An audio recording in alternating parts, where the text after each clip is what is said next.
जय जगन्नाथ। आपण मानंकु मो यूट्यूब चैनल को स्वागत जनाउछि।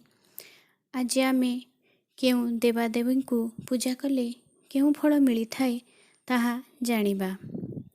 प्रथमे भगवान शिव को पूजा करा जाय थाए विपदरु उद्धार पाई, धन वृद्धि, ज्ञान लाभ, साधन लाभ और जग सिद्धि प्राप्त पाई। तापरे भगवान ब्रह्मा को पूजा करा जाय थाए अष्ट ऐश्वर्य लाभ एवं परमायु वृद्धि पाई।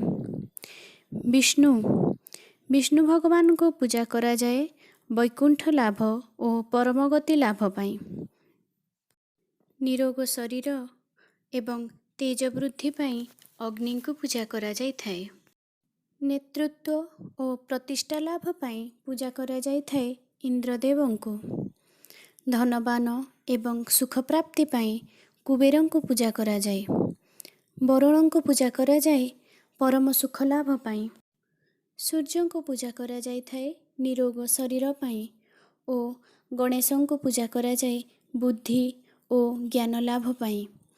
दुर्गति नाश भय नाश पाई पूजा करा जाय थाए देवी दुर्गा को एवं राज प्रतिष्ठा लाभ शत्रु नाश पाई पूजा करा जाय थाए देवी पार्वती को।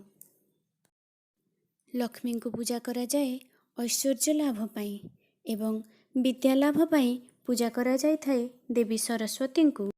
धन्यवाद। भिडियोटी भल लागिले भिडियो को लाइक करि नेबे एवं मो चैनल को सब्सक्राइब करिबा पाई भूलिबेनी।